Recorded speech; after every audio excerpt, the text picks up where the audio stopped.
ইরানের সঙ্গে চলমান যুদ্ধবিরতি যদি ভেঙে যায় তবে দেশটির হরমুজ প্রণালীর সামরিক সক্ষমতা লক্ষ্য করে নতুন হামলার পরিকল্পনা করেছে মার্কিন সামরিক বাহিনী। এই পরিকল্পনার বিষয়ে অবগত একাধিক সূত্র সিএনএনকে এই তথ্য নিশ্চিত করেছে। মার্কিন সামরিক কর্মকর্তাদের বিবেচনায় থাকা বেশ কিছু লক্ষ্যবস্তুর মধ্যে একটি বিশেষ দিক হল ইরানের ডাইনামিক টার্গেট বা চলন্ত লক্ষ্যবস্তুতে হামলা চালানো। সূত্রগুলো জানিয়েছে মূলত হরমুজ প্রণালী, দক্ষিণ আরব উপসাগর ও ওমান উপসাগরে ইরানের সক্ষমতা ধ্বংস করাই এ পরিকল্পনার লক্ষ্য। বিশেষ করে ইরানের ছোট দ্রুতগামী আক্রমণকারী নৌযান, মাইন স্থাপনকারী জাহাজ ও অন্যান্য সামরিক সরঞ্জাম যা ব্যবহার করে তেহরান গুরুত্বপূর্ণ এসব জলপথ বন্ধ করে দিয়েছে এবং যুক্তরাষ্ট্রের উপর চাপ সৃষ্টির অস্ত্র হিসেবে ব্যবহার করছে, সেগুলো লক্ষ্যবস্তু করা হবে।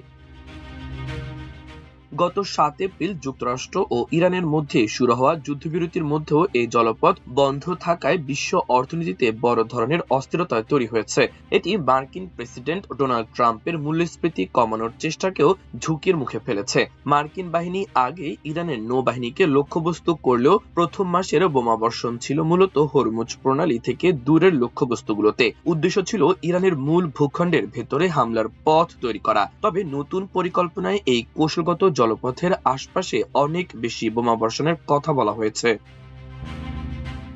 সিএনএন-এর আগের প্রতিবেদন অনুযায়ী ইরানের উপকূলীয় প্রতিরক্ষা ক্ষেপণাস্ত্রের একটি বড় অংশ এখনো অক্ষত আছে। এছাড়া ইরানের অসংখ্য ছোট নৌযান রয়েছে যা জাহাজে হামলা চালানোর প্ল্যাটফর্ম হিসেবে ব্যবহৃত হতে পারে। ফলে হরমুজ প্রণালী উন্মুক্ত করার মার্কিন প্রচেষ্টা আরো জটিল হয়ে উঠেছে। তবে একাধিক সূত্র এবং একজন জ্যেষ্ঠ শিপিং ব্রোকার সিএনএন-কে জানিয়েছেন, শুধু হরমুজ প্রণালীর আশপাশে হামলা চালিয়েই এই জলপথ তাৎক্ষণিকভাবে উন্মুক্ত করা সম্ভব নয়।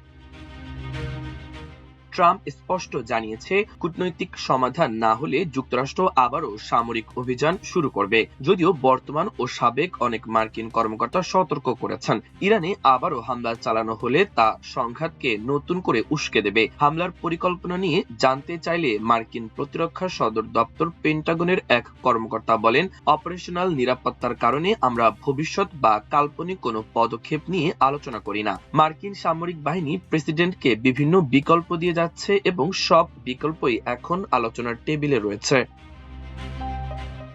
গত সপ্তাহে এক সংবাদ সম্মেলনে মার্কিন প্রতিরক্ষা মন্ত্রী পিট হেগসেথ স্বীকার করেছেন, ইরান যুদ্ধবিরতির সুযোগ নিয়ে তাদের কিছু সামরিক সম্পদ নতুন জায়গায় সরিয়ে নিয়েছে। তিনি সতর্ক করে বলেন, ইরান চুক্তিতে না এলে এসব স্থানেও হামলা চালানো হবে। সিএনএন-এর প্রতিবেদন অনুযায়ী ট্রাম্প ইরানের সঙ্গে আবার যুদ্ধ শুরু করতে আগ্রহী নন এবং তিনি একটি কূটনৈতিক সমাধানই পছন্দ করবেন। তবে একই সঙ্গে একাধিক সূত্র নিশ্চিত করেছে যে ট্রাম্পের এই যুদ্ধবিরতির মেয়াদ অনির্দিষ্টকালের জন্য নয়। নির্দেশ পাওয়া মাত্রই মার্কিন বাহিনী আবারও হামলা শুরু করতে প্রস্তুত রয়েছে।